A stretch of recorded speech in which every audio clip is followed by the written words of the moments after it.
सबसे पहले तो आप सभी को गणेश चतुर्थी की ढेर सारी शुभकामनाएँ। अब हम बात करते हैं जेपी पावर की। देखिए, जेपी पावर को लेकर एक बड़ी खबर निकल कर आ रही है। मिनिस्ट्री ऑफ पावर की तरफ से बड़ा बयान आया है। क्या कुछ इम्पैक्ट पड़ेगा? स्टॉक कहाँ तक मूव कर सकता है? सारा कुछ समझेंगे, जानेंगे इस एक वीडियो में। रिक्वेस्ट है कि वीडियो अच्छी लगे लाइक करके हमें मोटिवेट ज़रूर करें। चैनल को सब्सक्राइब कर लें जेन्युइन कंटेंट के लिए।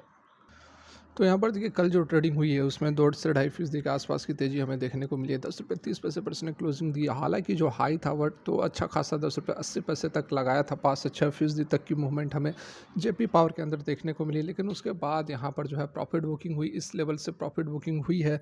और प्रॉफिट बुकिंग क्यों हुई है उसका भी बहुत ही सॉलिड रीज़न है, जो कि ऑलरेडी मैंने आप लोग को बता भी दिया, पहले भी बताया हुआ हूँ।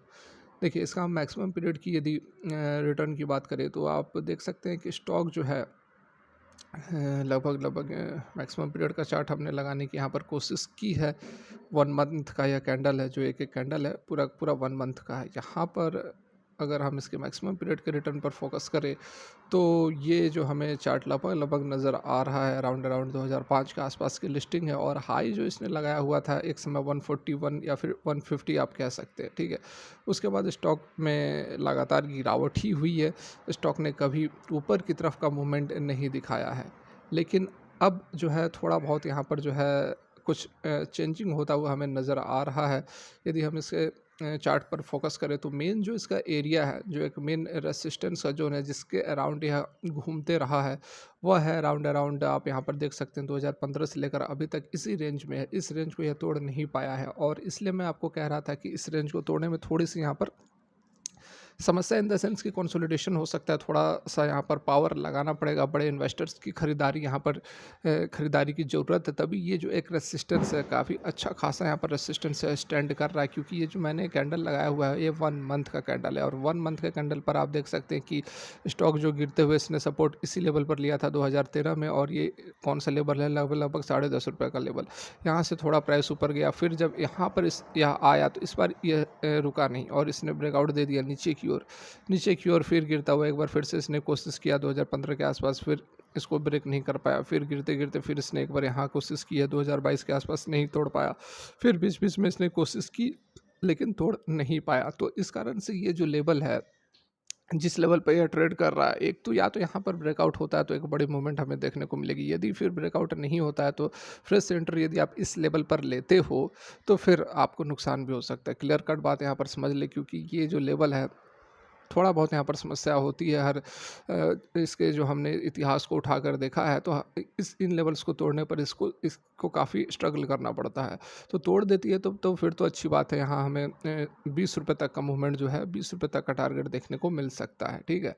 और नहीं तोड़ती है तो फिर यह नीचे जाएगी थोड़ी, और ये देखना पड़ेगा कि यदि यह ब्रेकआउट नहीं देता है ऊपर की ओर तो फिर नीचे की ओर जब जाती है तो कहाँ पर यह सपोर्ट लेती है। जैसे कि पिछला सपोर्ट ₹5 के आसपास लिया हुआ था, ठीक है।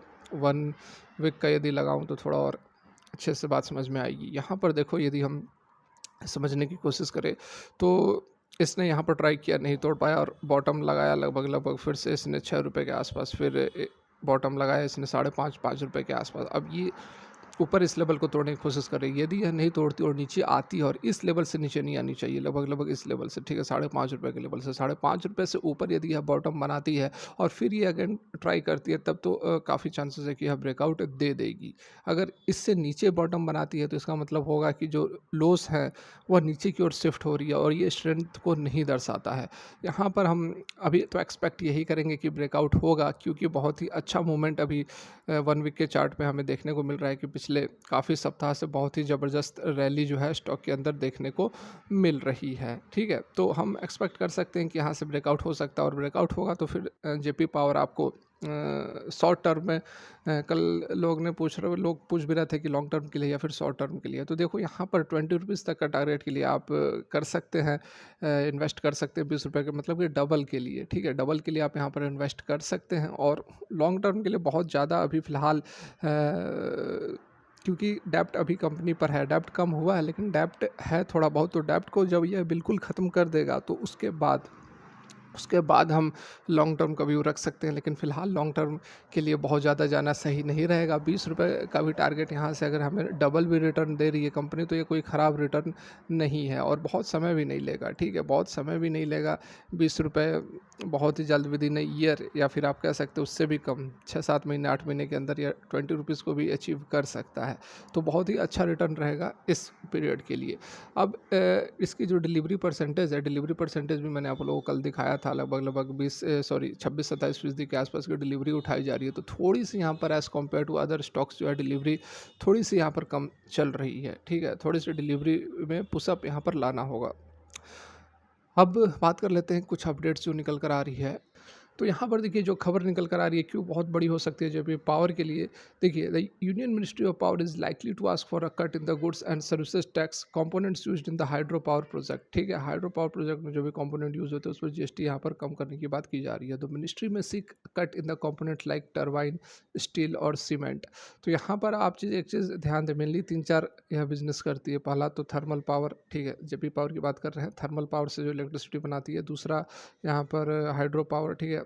हाइड्रो पावर से बनाती है। और तीसरा सीमेंट ग्राइंडिंग का भी यह काम करती है, ठीक है? सीमेंट ग्राइंडिंग का काम करती है और एक काम करती है। तो ये दो चीज़ जो है इसका टरबाइन्स, ठीक है? यहाँ पर देखो आप, टरबाइन्स और सीमेंट, तो ये दोनों चीज़ डेफिनेटली डायरेक्टली इम्पैक्ट करेगी किसको? जेपी पावर को। सीमेंट ग्राइंडिंग का भी काम करती है और हाइड्रो पावर प्रोजेक्ट्स में जो यूज़ हो रहे हैं उसको तो यहाँ पर उस उनके प्राइसेस को कम करने की बात तो की ही जा रही है। और हाइड्रो पावर बहुत कम लोगों को पता होगा, इसलिए मैं बार बार बताता हूँ कि जो हाइड्रो पावर, आप लोग देखो, हमेशा आप लोग सोलर एनर्जी वगैरह पर विशेष ध्यान देते हो और देना भी चाहिए। लेकिन आपको क्या पता है कि टोटल जो हमारे इंडिया में इंस्टॉल्ड कैपेसिटी है उसमें total energy, renewable non renewable सभी की बात कर लो, तो उसमें विंड एनर्जी की कितनी परसेंटेज है? आप कमेंट करके बताओ। इससे पहले मैं बताता हूँ, आप कमेंट करके बताओ कि सही है या नहीं। तो विंड एनर्जी की जो हमारी इंस्टॉल्ड कैपेसिटी है एट प्रेजेंट, वह है 10% की, 100% में से 10% की। और हाइड्रो पावर की कितनी है? 11% की। लेकिन ये बहुत कम लोग जानते हैं। सभी लोग जो है वह इसी के अंदर इन्वेस्ट करते हैं, ये विंड एनर्जी, रिन्यूएबल एनर्जी, और सबसे पहले तो सोलर एनर्जी पर करते हैं। और सोलर एनर्जी का कितना परसेंटेज है? सोलर एनर्जी का परसेंटेज है 16%, ठीक है? 16%। तो ये हाइड्रो एनर्जी जो है वह 11% कंट्रीब्यूट करता है पूरे देश के पावर जनरेशन में। और जेपी पावर जो है यह इसका सबसे बड़ा प्लांट है हाइड्रो पावर का प्राइवेट सेक्टर के अंदर, ये भी बात आप समझ लो। तो इस कारण से यह एक छुपा हुआ घोड़ा, जिसे हम ब्लैक हॉर्स कहते हैं, दमानी जी ने भी बताया था कि आप इसमें इन्वेस्ट कर सकते हैं। अभी कुछ दिन पहले उनकी भी अपडेट निकल कर आई थी। तो इस स्टॉक के ऊपर बेट करने की बात वह कह रहे थे कि छुपा हुआ रुस्तम है, कभी भी यह भाग सकता है, कभी भी रॉकेट बन सकता है। और इसके फंडामेंटल्स भी मैंने आप लोगों को कवर किया था 2-3 दिन पहले जो वीडियो डाली थी, उसमें सारा कुछ मैंने कवर किया था कि इसके जो डेप्ट हैं 2015 में, इसके डेप्ट कितने थे? 32,000 करोड़, ठीक है? 32,000 करोड़ थे। और 2023 में एट प्रेजेंट जो इसके डेप्ट कितने हैं? लगभग 4.7 के, ठीक है? 4.7 के। तो अपने डेप्ट को बहुत ही अच्छी तरीके से कम करने की कोशिश कर रहा है। और इसकी जो अर्निंग्स है, अर्निंग्स भी लगातार बढ़ रहे हैं। तो इस कारण से मैंने अपने रडार पर इस स्टॉक को रखा है कि इसके फंडामेंटल्स ठीक हैं, एक अच्छे खासे छोटे वैल्यूएशन पर यह स्टॉक मिल रहा है। पेनी ये मल्टी बगर स्टॉक बनने की काफ़ी इसमें काबिलियत नज़र आती है। इस कारण से मैं आप लोगों को पर्सनली इस तरह के स्टॉक्स के ऊपर ध्यान देने की बात करता हूँ। नहीं मैं बोल रहा हूँ कि आप जाकर इसको बाई कर लो, आपको बाई तो खुद की अपनी एनालिसिस के बाद ही करना है, लेकिन मैं आपको नॉलेज बढ़ाने के लिए जो इन्फॉर्मेशंस होती है मार्केट में, वो मैं आप लोग तक पहुंचाने की कोशिश यहाँ पर करता हूँ। फर्दर यहाँ पर देखा जाए, कहाँ गया भाई? और ये जो रिकमेंडेशन हुई है, ये एक मीटिंग हुई थी, ठीक है, मिनिस्ट्री में, उसके बाद यहाँ निकल कर आ रही है, expected to be raised within the finance ministry. और उसके साथ में सेंट्रल इलेक्ट्रिसिटी अथॉरिटी जो कि सीईए है, उन्होंने भी एक प्रेजेंटेशन दिया था, केस स्टडी दिया था, जिसमें कि उन्होंने कहा था कि इन कंपोनेंट्स के ऊपर जीएसटी जो है कम होना चाहिए। One of the two sources mentioned above said, जो सोर्स बता रहे हैं कि करंट जीएसटी रेट जो है इन कंपोनेंट्स के लिए वो है 18% या फिर उससे ज़्यादा है। और यह एक इम्पेरेटिव है, that is tax rates are brought down to at least below 18% slab. 18% से नीचे टैक्स रेट लाने की बात की जा रही है। और proposal to the finance ministry would advocate for reclassifying this item into the 5% GST slab as suggested by the stakeholders, ठीक है? प्रेजेंटली जो 18% के टैक्स स्लैब में आ रहा है, और सीमेंट जो है वह 28% से भी ऊपर के स्लैब में आता है। तो देखिए, बहुत ही बड़ा यहाँ पर बेनिफिट हो सकता है कि अगर इसको 18% से 5% के स्लैब में कर दिया जाए, जो कि सीमेंट की यदि हम बात करें, turbine steels are subjected to 18% tax while the cement is levied at the higher slab of 28%।